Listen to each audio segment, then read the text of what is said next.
чувствате се напрегнати, изнервени, имате чувството, че ще изпушите едва ли не, ами вземете един лист хартия и просто хаотично, без да отделяте маркера от хартията, направете няколко линии. Ето, например, аз какво ще направя, а вие направете това, което ви идва отвътре.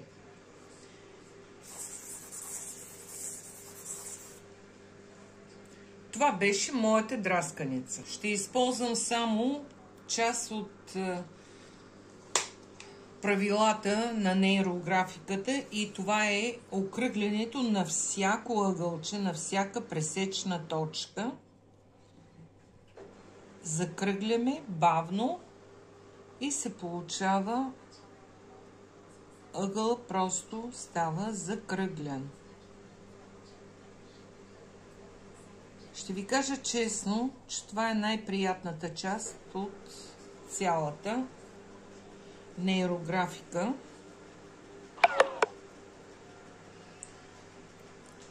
Не трябва да имаме в никакъв случай резки черти, които да излизат извън основната, която ние сме начертали и да изглежда едва ли не като бодли на рози.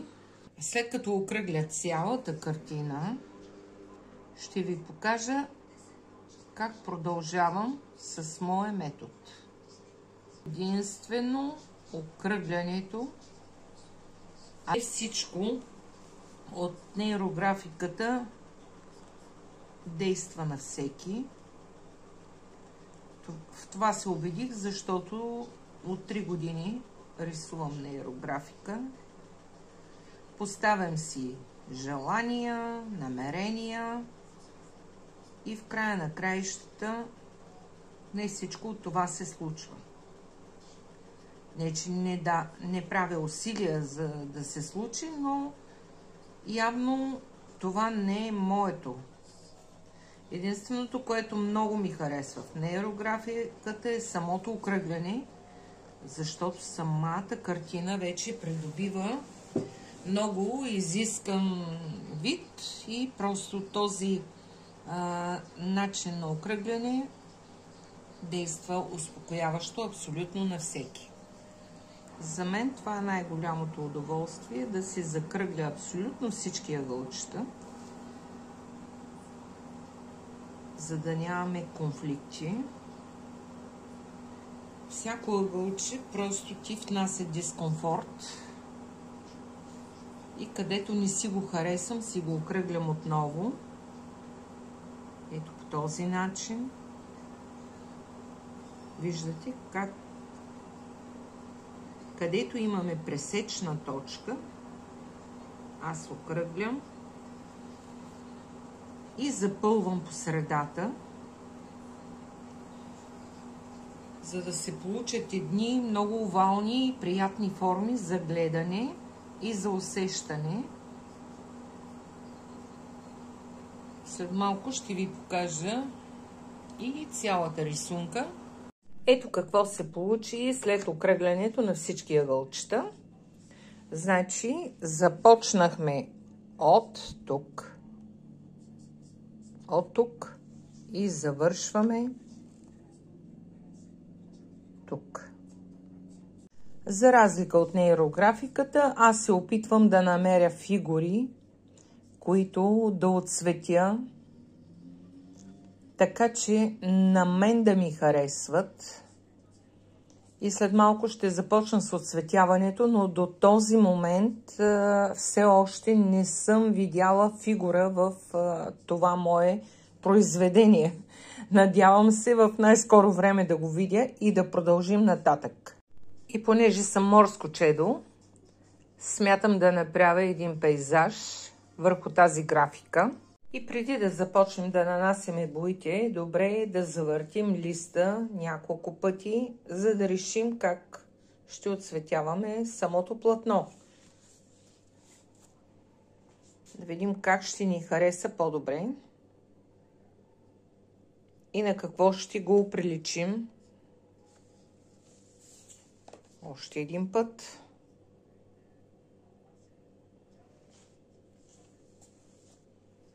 Вече боите съм ги приготвила. Тук е някакъв хаос. Палитрата ми е в ужасно състояние. Ето ги и четките. Ще продължим след малко. В момента ще обърна няколко пъти листа, за да разбера какво точно в този момент аз искам да изрисувам върху тази графика, върху този лист. Ето така. И ми се струва, че може би така го харесвам най-много. По принцип, тази графика е нарисувана с акрилен маркер, което означава, че тя няма да се размие, след като започна да употребявам акрилните бои, които са на водна основа. Идеята се състои в това, тя почти да се покрие с боите и да не можем да я виждаме повече, но тя ще си остане в картината и ще ни носи това, което ние сме искали да премахнем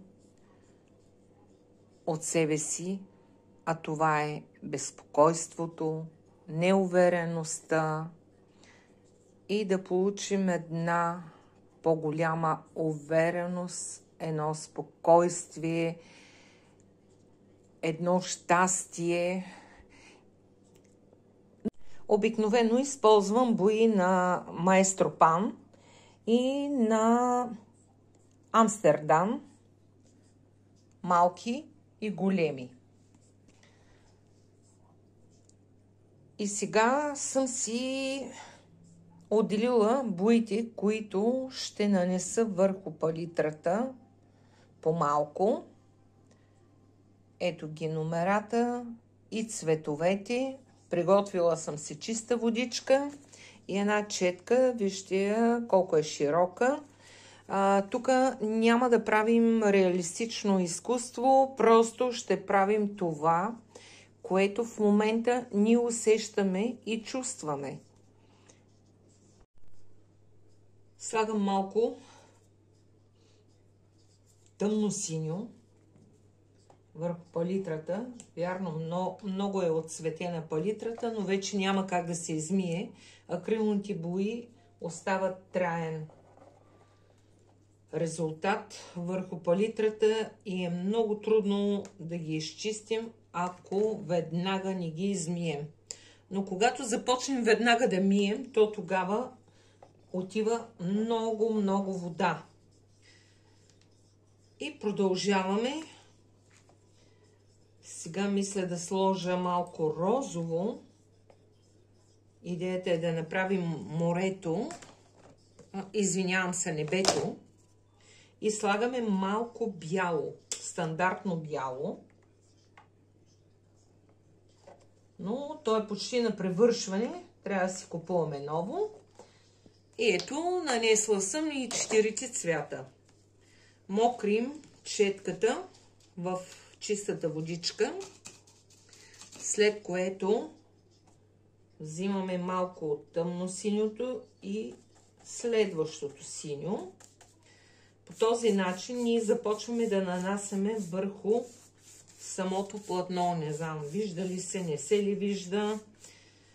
След което смесваме и светло-синьото.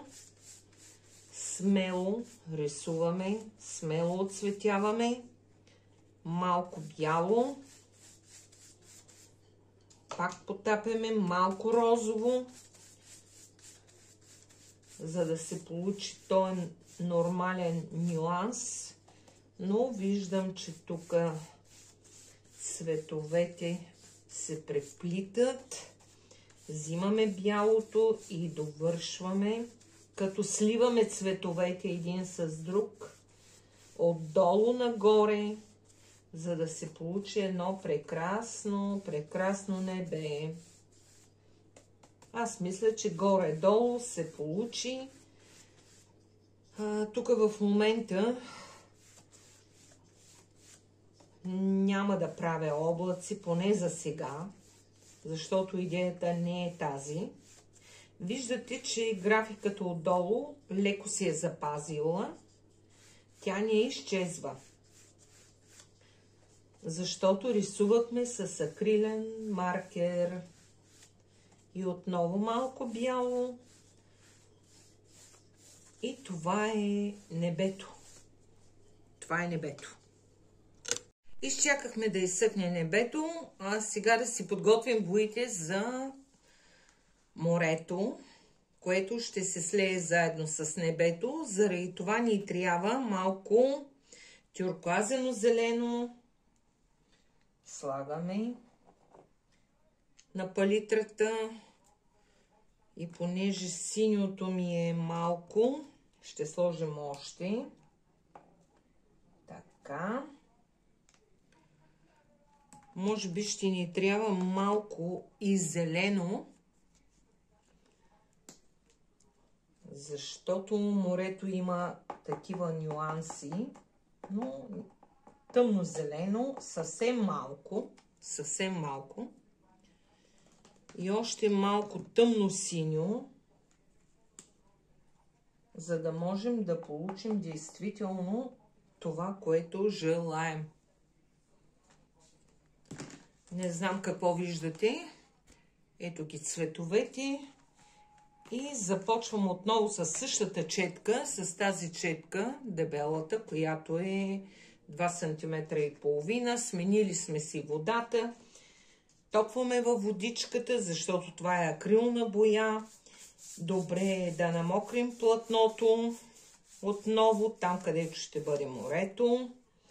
И започваме да смесваме цветовете.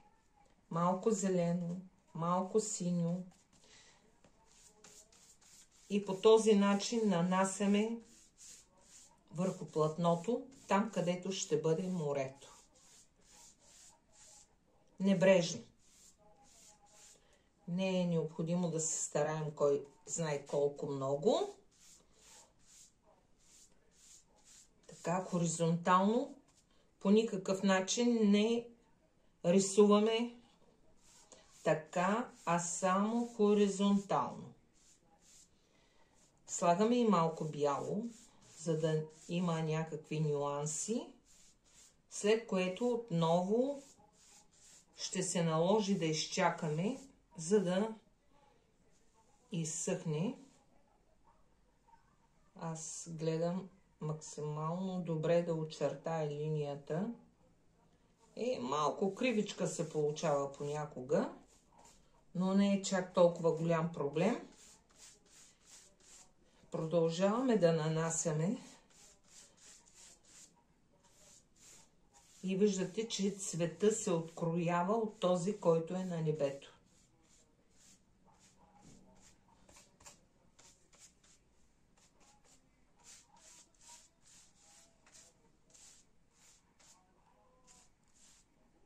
И с това смятам да приключа.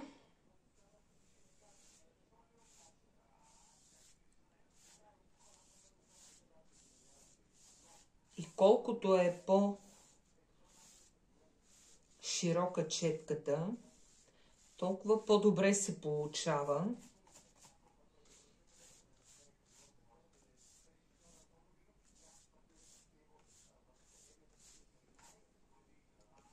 За сега ще го оставя така.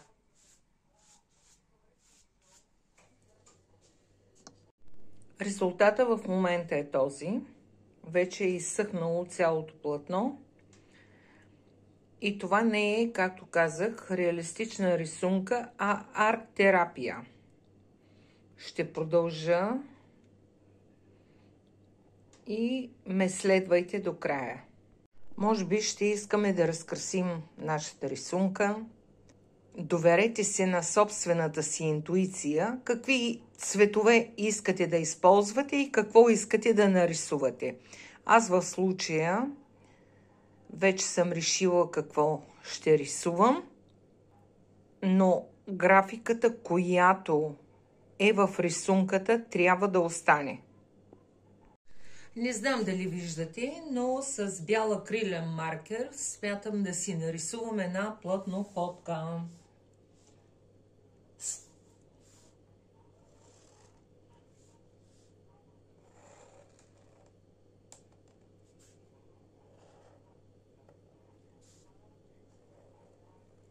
Така. И сега тук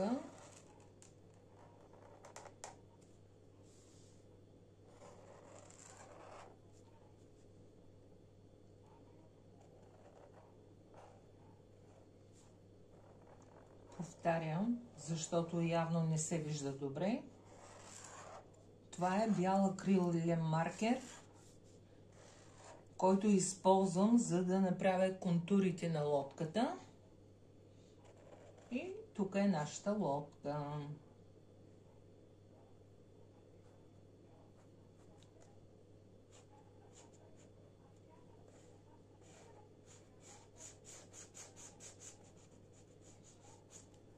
И така, след малко започваме с боите. Сега вижте каква четка смятам да използвам, тънка. Потапям във водичка и започвам с бялото. Ето така, небрежно, върху контура, който съм направила. И тук надолу.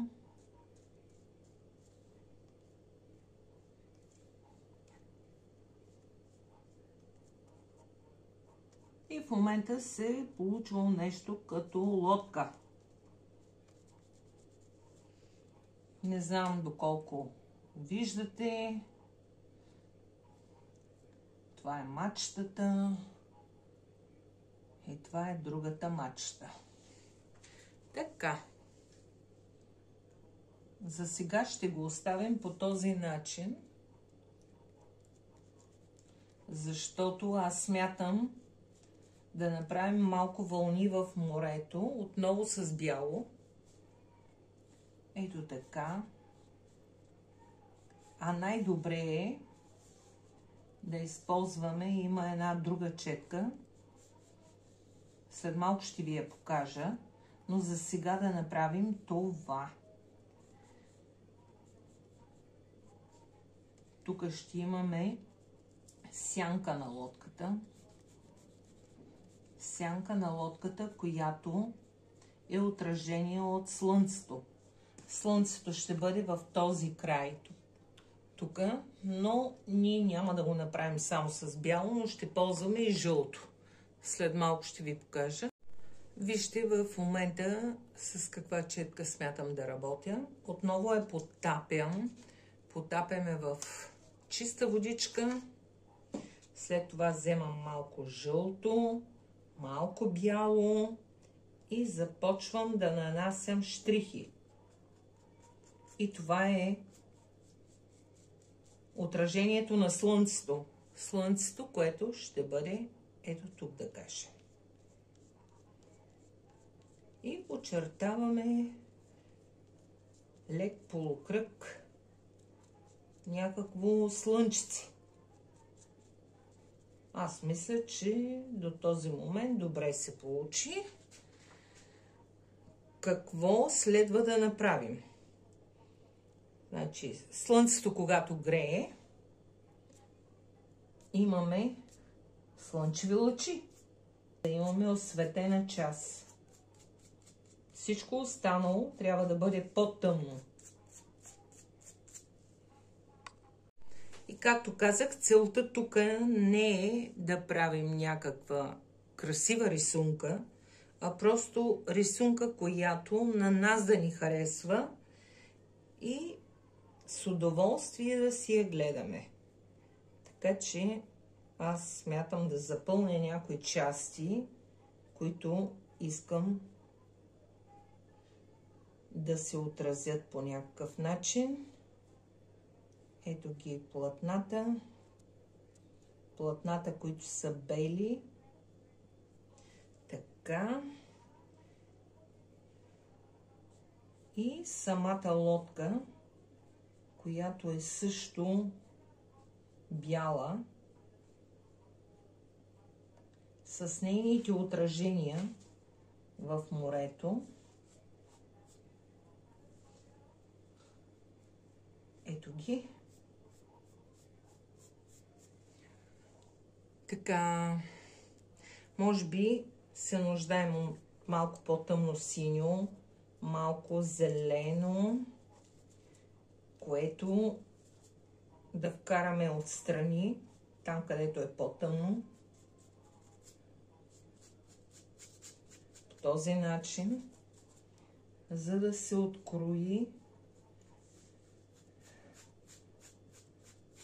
нашата лодка и отражението от слънцето. Така. Продължаваме да виждаме нашите контури на това, което отразихме малко преди да започнем самата рисунка. И какво да направим? До този момент не знаех как да назова или да именувам моята рисунка, но в момента бих казала, че това е път към вечността. В момента рисувам вълнички, които са се образували от хода на лодката.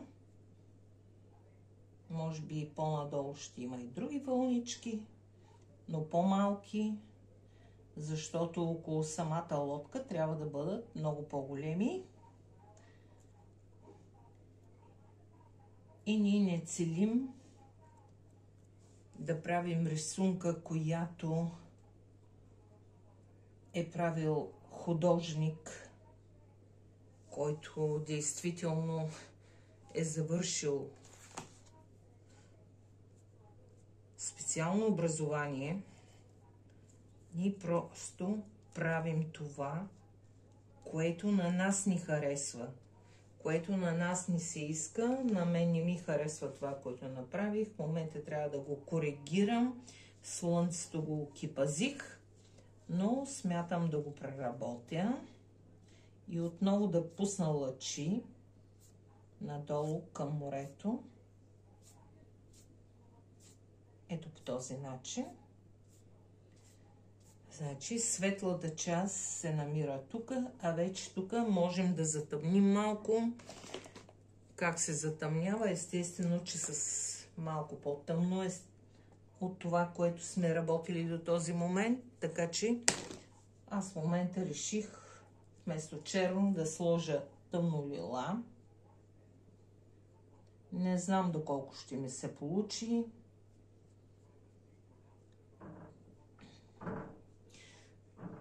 Но ще опитаме, естествено. Слагаме и бяло, което да бъде по-вдясно, откъдето идва слънцето. Можем да сложим и в морето малко такъв лилав тон.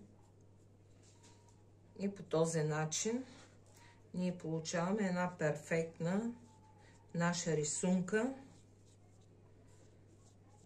която реално погледнато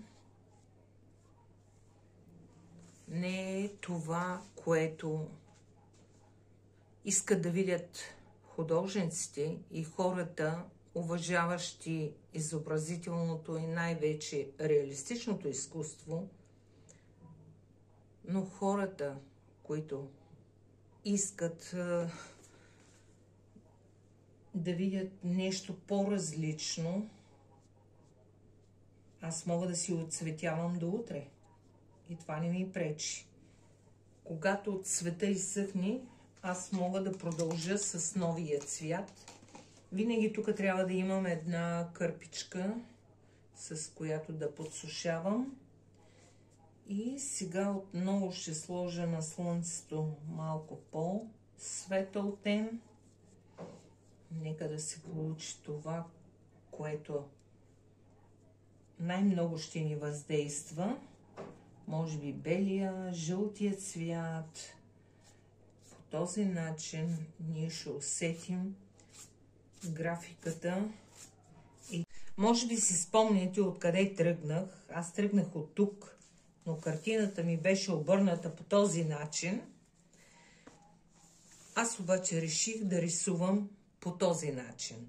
Така че взех един горещ пистолет с силикон и реших да пусна малко линии по тези, които са останали и се виждат в момента.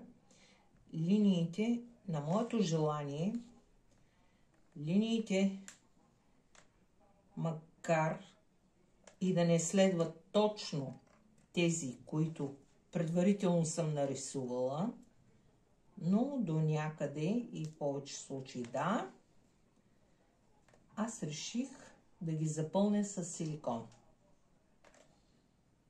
Оттам нататък ще видите магията на това, което се случва в края на краищата. Не е казано, че трябва да ги следваме точно както са нарисувани, защото тук не се изисква кой знае каква прецизност. Просто трябва да отстраним силиконовите косънчета и след малко и това ще направим. Аз мисля, че почти запълних. Тези линии отиват към слънцето, идват от морето и отиват към слънцето.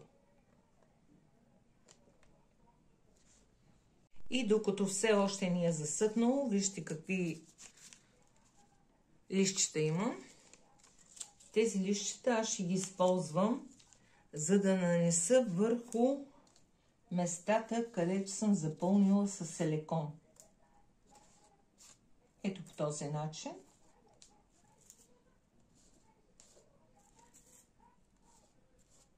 Докато все още не е засъхнал напълно силикона, тези листчета се лепят и прилепват прекрасно.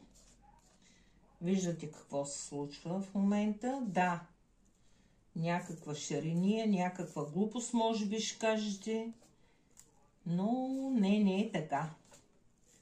След малко ще разберете.